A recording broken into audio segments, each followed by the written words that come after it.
personne dans la République des Lettres qui n'ait ouï parler de monsieur le chevalier d'Arvieux, si fameux par ses voyages, par ses emplois et par son érudition orientale. On ne me reprochera point de citer des témoins récusables pour montrer que bien des Asiatiques parlent encore à leurs chevaux comme Hector parlait aux siens en Asie. Le chevalier d'Arvieux, après avoir dans le chapitre 11 de sa relation discouru fort au long des mœurs et des coutumes des Arabes, de la docilité, où il s'est permis de parler ainsi de la débonnairete de leurs chevaux et de l'humanité avec laquelle leurs maîtres les traitent, ajoute un marchand de Marseille qui résidait à Rama, était ainsi en société pour une cavale avec un arabe. Cette cavale, appelée Toïsé, outre sa beauté, sa jeunesse et son prix de 1200 écus, avait le mérite d'être de cette première race noble. Notre marchand avait sa généalogie et tous les quartiers de père et de mère de sa filiation à remonter jusqu'à 500 ans d'ancienneté, le tout prouvé par des actes publics faits en la forme que j'ai dite. Abrahim, c'est le nom de l'arabe, allait souvent à Rama pour savoir des nouvelles de cette cavale qu'il aimait chèrement. J'ai eu plusieurs fois le plaisir de le voir pleurer de tendresse en l'embrassant et en la caressant. Il a baisé, il lui essuyait les yeux avec son mouchoir, il a frotté avec les manches de sa chemise, il lui donnait 1000 bénédictions durant des heures entières qu'il raisonnait avec elle. Mes yeux, lui disait-il, mon âme, mon cœur, faut-il que je sois assez malheureux pour t'avoir vendu à tant de maîtres et pour ne t'avoir point gardé avec moi. Je suis pauvre, ma gazelle, tu le sais bien. Ma mignonne, je t'ai élevée dans ma maison comme ma fille, je ne t'ai jamais grondée ni battue, je t'ai caressée de mon mieux. Dieu te conserve, ma bien-aimée. Tu es belle, tu es douce, tu es aimable. Dieu te préserve du regard des envieux et 1000 autres semblables discours. Il l'embrassait alors et il sortait à reculons en lui disant des adieux fort tendres. Cela me fait souvenir d'un arabe de Tunis où je fus envoyé pour l'exécution d'un traité de paix qu'il ne voulut pas nous livrer une cavale que nous avions achetée pour le haras du roi. Quand il eut mis l'argent dans le sac, il jeta les yeux sur sa cavale et se mit à pleurer. Sera-t-il possible, dit-il, qu'après t'avoir élevé dans ma maison avec tant de soins et qu'après avoir exigé de toi tant de services, je te livre en esclave chez les Francs pour ta récompense? Non, je n'en ferai rien, ma mignonne. Là-dessus, il jeta l'argent sur la table, embrassa et baisa sa cavale et la ramena chez lui. Les relations des pays orientaux sont remplies de semblables histoires, mais quoi, l'on ne croit point partout, et l'on n'a pas cru toujours que les bêtes ne fussent que des machines. C'est une des découvertes que la nouvelle philosophie a faites, il faut l'avouer, sans le recours de l'expérience et par la voie seule du raisonnement. On sait son progrès, je n'en dirai pas davantage. Il ne suffit pas de savoir bien écrire pour faire des critiques judicieuses des poésies des anciens et des étrangers. Il faudrait avoir encore connaissance des choses dont ils ont parlé. Ce qui était ordinaire de leur temps, ce qui est commun dans leur patrie, peut paraître blesser la vraisemblance et la raison à des censeurs qui ne connaissent que leur temps et leur pays. Claudien est si surpris que les mules obéissent à la voix du muletier qu'il croit qu'on en peut tirer un argument pour prouver la vérité de l'histoire d'Orphée. Tu t'étonnes qu'Orphée ait apaisé de sa voix les bêtes sauvages, alors que des vocables gaulois dirigent le bétail courbé vers la terre. Il semble que Claudien aurait eu peine à croire une chose à laquelle les Provençaux ne daignent pas faire attention s'il ne fut jamais sorti de l'Égypte où l'on croit qu'il était né. Peut-être ses compatriotes l'auront-ils repris de pécher contre la vraisemblance. Que la remarque de critiques ne font point abandonner la lecture des poèmes, et qu'on ne la quitte que pour lire les poèmes meilleurs. Quoi qu'il en soit de ces fautes que les critiques passés ont trouvées et que les critiques à venir découvriront dans les écrits des anciens, elles n'en feront point abandonner la lecture. On continuera de les lire et de les admirer, à moins que les poètes à venir ne produisent quelque chose de meilleur. Ce ne furent point des critiques géométriques qui dégoûtèrent nos aïeux, des poésies de Ronsard, et qui leur en firent abandonner la lecture, mais bien des poésies plus intéressantes que celles de Ronsard. Ce sont les comédies de Molière qui nous ont dégoûtés de celles de Scarron et des autres poètes qui l'avaient précédé, mais non des livres écrits pour mettre en évidence les défauts de ces pièces. Lorsqu'il paraît des poésies meilleures que celles qui peuvent être déjà entre les mains du public, il n'est pas nécessaire que les critiques le viennent avertir de quitter le bon pour prendre le meilleur. Le monde n'a pas besoin d'être éclairé sur le mérite de deux poèmes comme sur le mérite de deux systèmes de philosophie. Il fait le discernement et il juge des poèmes à l'aide du sentiment bien mieux que les critiques ne le peuvent faire avec leurs règles.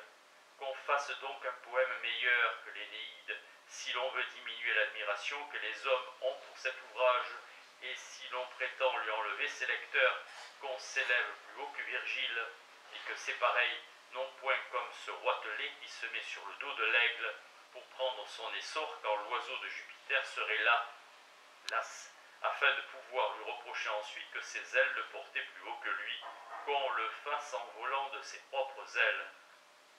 Qu'on choisisse donc, dans l'histoire moderne, un sujet neuf, où l'on ne puisse pas se prévaloir des inventions ni des phrases poétiques des anciens, mais où il faille tirer de son génie la poésie du style et toute la fiction, qu'on fasse un poème épique de la destruction de la Ligue par Henri IV, dont la conversion de ce prince, suivie de la réduction de Paris, serait naturellement le dénouement. Un homme capable par les forces de son génie d'être un grand poète et qui pourrait tirer de son propre fond toutes les beautés nécessaires pour soutenir une grande fiction, trouverait mieux son compte à traiter un pareil sujet, dans lequel il n'aurait point à éviter de se rencontrer avec personne, qu'il ne pourrait le trouver en maniant des sujets de la fable ou de l'histoire grecque et romaine. Au lieu d'emprunter des héros aux Grecs et aux Latins, qu'on ose donc en faire de nos rois et de nos princes. Homère n'a pas chanté les combats des Éthiopiens ni des Égyptiens, mais ceux de ses compatriotes. Virgile et Lucain ont pris leur sujet dans l'histoire romaine. Qu'on ose donc chanter les choses que nous avons sous les yeux, comme sont nos combats, nos fêtes et nos cérémonies, qu'on nous donne des descriptions poétiques des bâtiments, des fleuves et des pays que nous voyons tous les jours, et dont nous puissions confronter, pour ainsi dire, l'original avec l'imitation.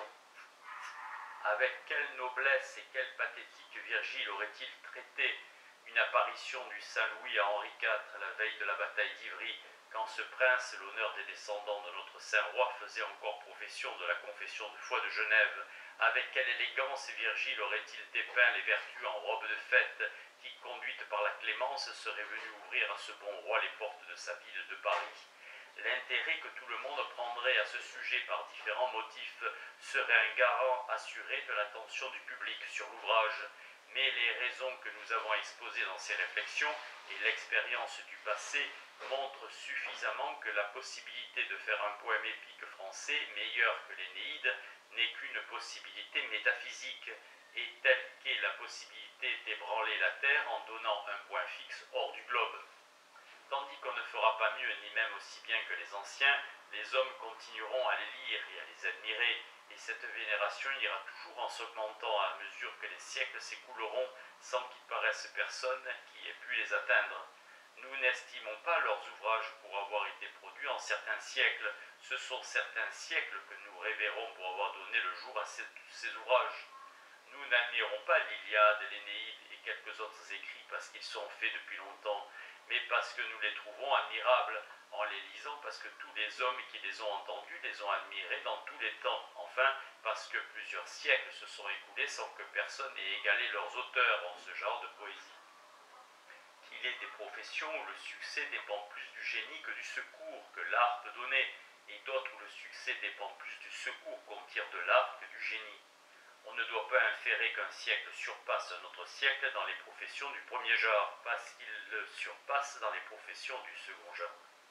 Il ne faut pas entendre de tous les écrivains de l'Antiquité ce que je dis ici des poètes, des historiens et des orateurs excellents. Par exemple, ceux des livres des anciens, qui sont écrits sur des sciences dont le mérite consiste dans la multitude des connaissances, ne l'emportent pas sur ceux que les modernes ont écrits touchant ces mêmes sciences. Je serais même aussi peu surpris qu'un homme qui aurait pris son idée du mérite des anciens sur leurs ouvrages de physique, de botanique, de géographie et d'astronomie, parce que sa profession l'aurait obligé à faire sa principale étude de ces sciences, n'admire point l'étendue des connaissances des anciens, que je fus peu surpris de voir l'homme qui a formé son idée du mérite des anciens sur leurs ouvrages d'histoire, d'éloquence et de poésie, remplis de vénération pour eux. Les anciens ignoraient dans les sciences que j'ai citées bien des choses que nous savons, et par la démangeaison naturelle aux hommes de porter leurs décisions plus loin que leur lumière distincte. Ces anciens sont tombés, comme je l'ai déjà dit, en une infinité d'erreurs.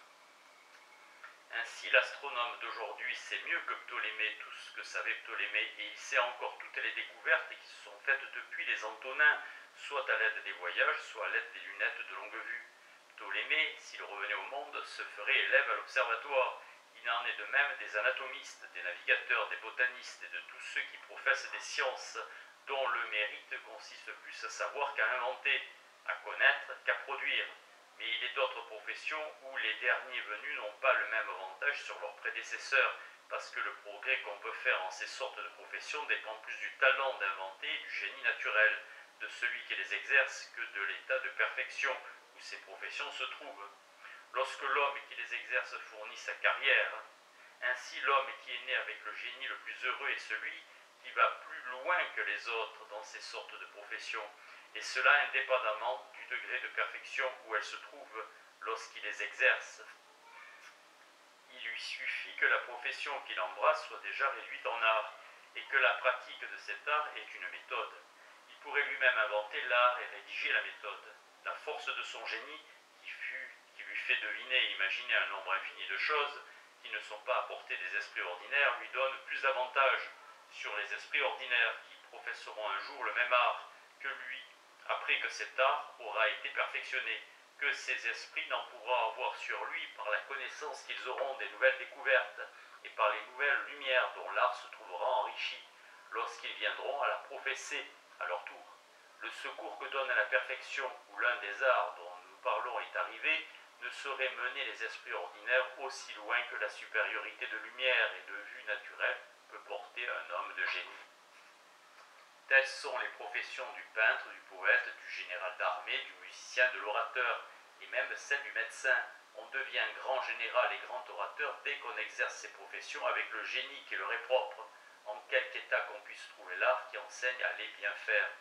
Le mérite des ouvriers illustres et des grands hommes dans toutes les professions dont je viens de parler dépend principalement de la portion de génie qu'ils ont apportée en naissant, au lieu que le mérite du botaniste, du physicien, de l'astronome et du chimiste dépend principalement de l'état de perfection où les découvertes fortuites et le travail des autres ont porté la science qu'ils entreprennent de cultiver. L'histoire confirme ce que j'ai avancé ici sur toutes les professions qui dépendent principalement du génie. Parmi les professions que j'ai citées comme ressortissantes principalement du génie, celle du médecin paraît la plus dépendante de l'état où est la médecine, quand un certain homme vient à la professer. Cependant, quand on entre dans le détail de cet art, on trouve que ces opérations sont encore plus dépendantes du génie particulier, à proportion duquel chaque médecin profite des connaissances des autres et de ses propres expériences, qu'elles ne le sont de l'état où est la médecine quand il a fait.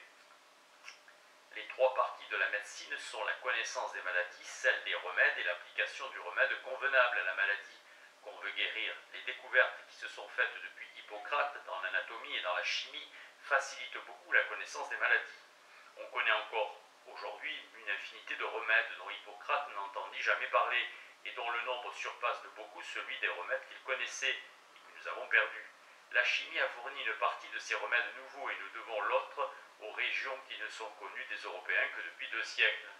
Nos médecins conviennent néanmoins que les aphorismes d'Hippocrate sont l'ouvrage d'un homme, à tout prendre plus habile que les médecins d'aujourd'hui. Ils admirent sans prétendre les égaler sa pratique et ses prédictions sur le cours et sur la conclusion des maladies, bien qu'il le fît avec moins de secours que les médecins n'en ont présentement pour faire leurs pronostics.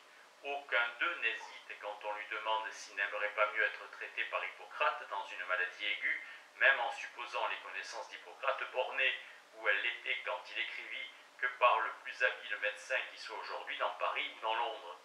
Tous voudraient être remis entre les mains d'Hippocrate. C'est que le talent de discerner le tempérament du malade, la nature de l'air, sa température présente, les symptômes du mal, ainsi que l'instinct qui fait choisir le remède convenable et le moment de l'appliquer dépendent du génie. Hippocrate était né avec un génie supérieur pour la médecine, et ce génie lui donnait plus d'avantages dans la pratique que les médecins modernes, que les nouvelles découvertes n'en donnent aux médecins modernes sur Hippocrate. On dit vulgairement que César, s'il revenait au monde et qu'il vit les armes à feu et les fortifications à la moderne, en un mot toutes les armes dont nous nous servons pour attaquer et pour défendre, serait bien étonné. Il faudrait, ajoute-t-on, recommencer son apprentissage et le faire même assez long avant qu'il fût capable de mener 2000 hommes à la guerre. En aucune façon, disait le maréchal de Vauban, qui sentait d'autant mieux la force du génie de César que lui-même, il en avait beaucoup, César aurait en moins de 6 mois tout ce que nous savons, et dès qu'il aurait connu nos armes, et dès qu'il aurait connu, pour s'expliquer ainsi, la nature de nos traits et celle de nos boucliers, son génie serait en faire des usages dont peut-être nous ne nous avisons point. Quoique l'art de la peinture renferme aujourd'hui une infinité d'observations et de connaissances qu'il ne renfermait pas encore du temps de Raphaël. Nous ne voyons pas cependant que nos peintres égalent cet aimable génie. Ainsi, supposer que nous sachions quelque chose dans l'art de disposer le plan d'un poème et de donner aux personnages des mœurs décentes que les anciens ne sussent pas, ils n'auront pas laissé de nous surpasser s'il est vrai qu'il ait eu plus de génie que nous, et cela d'autant plus qu'il est certainement vrai que les langues dans lesquelles ils ont été composés étaient plus propres à la poésie que les langues dans lesquelles nous composons. Nous ferons peut-être moins de fautes qu'eux, mais nous n'atteindrons pas au degré d'excellence où ils sont arrivés. Nos élèves seront mieux instruits que les leurs, mais nos maîtres seront moins habiles. C'est parmi les anciens, dit un des grands poètes d'Angleterre et principalement parmi les écrivains des pays qui sont à notre Orient, qu'on trouve ces génies rares qui s'élèvent au-dessus des autres par les forces d'un heureux naturel. Homère prend un essor que Virgile ne saurait suivre. On trouve dans l'Ancien Testament des idées encore plus magnifiques et des expressions encore plus ravissantes que dans Homère.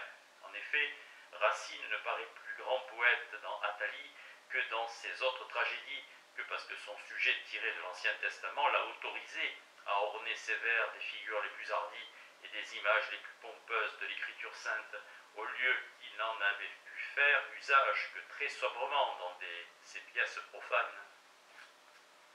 On a écouté avec respect le style oriental dans la bouche des personnages d'Athalie, et ce style a charmé. Enfin, dit ailleurs l'auteur anglais que nous venons de citer, nous pouvons être plus exacts que les anciens, mais nous ne saurions être plus sublimes.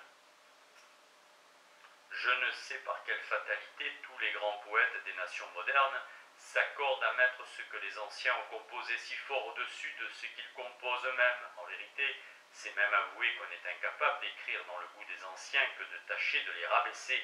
Quintilien dit que Sénèque ne cessait point de parler mal des grands hommes qu'il avait précédés parce qu'il voyait bien que leurs ouvrages et les siens étaient d'un goût si différent qu'il fallait que les uns ou les autres déplussent à ses contemporains. En effet, ses contemporains ne pouvaient point admirer les faux brillants et le style hérissé des pointes des écrits de Sénèque qui annoncèrent la décadence des esprits, tant qu'ils continueraient d'admirer le style noble et simple des écrivains du siècle d'Auguste. Or, à ce moment-là, Sénèque était presque le seul auteur qui fut entre les mains des jeunes gens. Je ne m'efforçais pas, à vrai dire, de le leur arracher totalement, mais je ne souffrais pas qu'on le préférât à d'autres qui valent mieux que lui, et qu'il n'avait cessé, lui, d'attaquer, parce que, sachant combien sa manière était différente, il n'était pas tellement sûr qu'il pouvait plaire par son style à ceux qui les admiraient.